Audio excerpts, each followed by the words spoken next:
Hey, dear ones. Not sure if you listened to my earlier post, but like I mentioned, I was guided to talk about serving two masters. The Spirit's been bugging me about this since the other day, and I keep postponing it. Usually, when that happens, it won't stop. It won't stop until I do it. So, let's just go over it. So the most well-known teaching on this comes from Jesus during the Sermon on the Mount. He explains that it is a matter of the heart and ultimate loyalty. So the teaching is recorded in both Matthew 6:24 and Luke 16:13. And the wording is almost identical. It says, "No one can serve two masters. Either you will hate the one and love the other, or you will be devoted to the one and despise the other. You cannot serve both God and money." So the Bible emphasizes that serving in this context is about slavery or total ownership.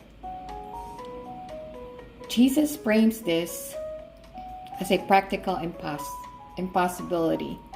Just as a servant cannot give 100% of their allegiance to two different bosses with different goals, a person cannot give their highest devotion to both God and material wealth. While many modern translations use the word money, the original Greek uses the word mammon. Mammon refers to more than just currency. It represents wealth, possessions, and the personification of material greed. The verse suggests that if you try to balance both, you will naturally gravitate towards one and eventually resent the demands of the other. If money is the master, God's command, like generosity and self-sacrifice, become a burden. So this teaching isn't necessarily a condemnation of having money, but a warning against being possessed by it. The master is whatever has the final say in your decisions and provides your sense of security. In Matthew 6, this statement follows Jesus' instruction: store up treasures in heaven rather than on earth. He concludes that where your treasure is, there your heart will be also. Serving one master is the result of placing your treasure in the right place. So, what other Bible verses talks about you cannot have two masters, or you cannot serve two masters? So, while the two masters verse in Matthew 6:24 is the most direct, the Bible uses several other phrases and metaphors to describe the danger of divided loyalty. The common theme across these verses is that spiritual life requires a single eye, or a whole heart. You cannot successfully live for God while also living for the world's approval or material security. The Apostle James speaks about the instability that comes from having a split focus. James 1:8 says, "He is a double-minded man, unstable in all his ways," meaning the Greek word for double-minded literally means two-souled. It describes someone who wants the benefits of faith but still clings to the ways of the world. James argues that this person is like a wave tossed by the wind, never truly grounded. Number 2, friendship with the world. James also uses very strong language to describe choosing the world's values over God's. So James 4:4 says, "You adulterous people, don't you know that friendship with the world means eternity against God? Therefore, anyone who chooses to be a friend of the world becomes an enemy of God." So he uses the term adulterous to suggest that choosing the world is a form of spiritual unfaithfulness. The world here refers to the system of values pride, greed, and self-interest that opposes God's character. Number 3, pleasing men versus pleasing God. The Apostle Paul addresses the two masters concept in the context of reputation and approval. So, in my earlier post, I talk about how many are called, but few are chosen, or few answer the call. Let's talk about that a little bit. So, choosing to serve God 100% is a profound commitment. In the Bible, being chosen often involves a period of preparation where God refines a person's character to ensure they can handle the weight of the treasures or responsibilities He intends to give them. So beyond patience, faith, and surrender, there are other deeper lessons the Bible suggests God wants His followers to master before receiving their heavenly rewards, like stewardship, managing what belongs to Him. The treasures in heaven are often preceded by tests of how you handle earthly things. God wants to see if you can manage His resources without letting them manage you. Luke 16:11 says, "If then you have not been faithful in the unrighteous wealth, who will entrust to you the true riches?" So the goal is moving from seeing things as mine to seeing them as His, as God's. So number 2, humility and lowliness. Many people want the crown, but the lesson is often in the towel, the act of washing the feet. So the lesson here is, before God can exalt you, you must be comfortable being last. Greatness in the kingdom is measured by how well you serve those who can do nothing for you. So on First Peter 5:6 says, "Humble yourselves, therefore, under the mighty hand of God, so that at the proper time He may exalt you." So the goal is learning that your identity is in being a child of God, not in the treasures themselves. Point number 3, purity of motive, doing it for an audience of one. The Bible warns that if we do good things to be seen by others, we have already received our reward in full. The lesson here is God tests your heart to see if you would still serve Him 100% if no one ever thanked you or noticed. Matthew 6:3-4 says, "But when you give to the needy, do not let your left hand know what your right hand is doing, and your Father who sees in secret will reward you." The goal here is removing the need for human validation, people pleasing, so that your reward comes from God alone. Point number 4, forgiveness and heart room. Heavenly treasures are spiritual in nature, and they cannot fit in a heart filled with bitterness or grudges. So the lesson here is learning to love your enemies and forgive those who mistreat you is a prerequisite for ruling or receiving rewards in God's kingdom.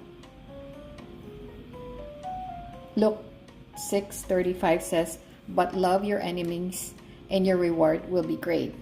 So the goal is to develop a heart that mirrors God's own mercy. Point number 5, contentment in the hidden years. Many chosen figures in the Bible, like Joseph, Moses, and David, spent years in isolation or the wilderness before their promise was fulfilled. So the lesson is learning that God is enough even when the treasures are absent. Philippians 4:11 says, "I have learned in whatever situation I am to be content." The goal is to ensure you love the giver more than the gift. So, if you are the few chosen and you pass the test, that is a power place to be in. In the Bible, there is a distinct difference between being tested and being tempted. So temptation is designed to make you fall, but a test is designed to approve you and move you into a new season of authority. So some of you feel that you have passed the test. The lessons God often emphasizes next focus on endurance, discernment, and preparation for the weight of what is coming. So, here's what the Bible suggests for someone who has just or who had passed the test. Number one, the lesson of staying small in your own eyes. So, after a spiritual victory, the greatest danger is often pride.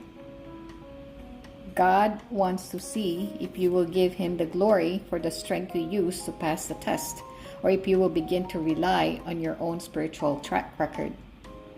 The lesson is, success in a test is a gift of grace, not a personal achievement. And James 4:6 says, God opposes the proud, but shows favor to the humble. And the goal is to ensure that when you receive treasures, you remain a servant at heart. Point number 2, guarding the victory, the spiritual vigilance. In the Bible, after Jesus passed his great test in the wilderness, the devil left him until an opportune time, says Luke 4:13.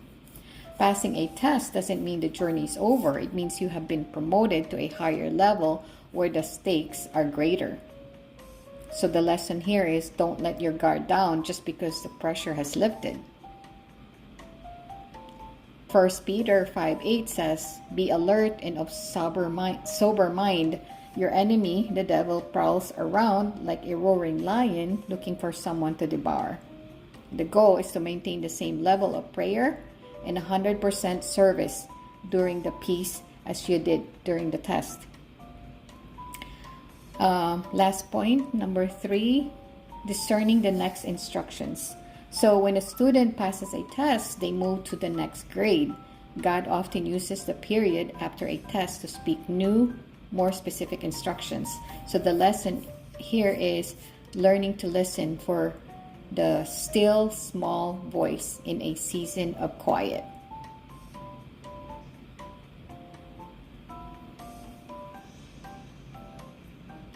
So what else I can share? So what is the next level mission for the chosen few, you might ask? If you feel that you have passed your test, you are likely entering a season of commissioning. In the Bible, when a chosen one passes a major test, like Joseph in prison or David in the caves, the focus shifts from internal development to external mission. So here's the next level mission God often gives to those He has approved. Number 1, the mission of spiritual parenthood. In 1 John 2, verses 12 to 14, the Bible describes stages of growth. After you have overcome the evil one, which is the test, you move from being a young man to a father or a spiritual parent. So the mission is, your focus shifts from how do I survive this to how do I help others survive this. So God will likely start bringing people into your life who are currently where you used to be. So the goal is to reproduce the strength God gave you in others. Point number 2, the mission of stewardship and influence. When Joseph passed the test of the pit and the prison, his mission changed to management. He was given the ring and the robe to save a nation from famine. So the mission is, you may find that doors of influence or resources, treasures, begin to open. Your mission is to prove that you can hold authority without it changing your heart. The goal is to use your promotion to serve God's kingdom agenda, not your own comfort. Point number 3, the mission of vigilance over the territory. So a major biblical pattern is that spiritual warfare changes after a victory. When you pass a test, you take ground from the enemy. The mission is, you are now a watchman. You must guard the peace and the wisdom you gained. The enemy often tries to wait for a more opportune time. Luke 4:13, once you've let your guard down after a win. So the goal is to stay just as desperate for God in the palace as you were in the wilderness. Point number 4, the mission of intercession. As a chosen one who has proven faithful, God often grants you a higher level of prayer authority. So the mission is, you are called to stand in the gap for those who haven't passed their test yet. Your words in prayer carry more weight because they come from a heart that has been refined by fire. So the goal is moving from praying for your own needs to praying for the destinies of others. Last point, number 5, the mission of the living testimony. Passing the test makes you a living epistle. 2 Corinthians chapter 3, verse 2 to 3. So the mission is to be walking proof that God is faithful. Your life becomes the evidence for those who are doubting. People will look at your peace in your outcome and wonder how you did it. And the goal is pointing everyone back to the master you chose to serve. All right, dear ones. That is what the Spirit wants me to convey. They have been trying to have me put this out, I think 2 days ago, since 2 days ago. So now I'm going to have to send it out so they don't keep bugging me. All right.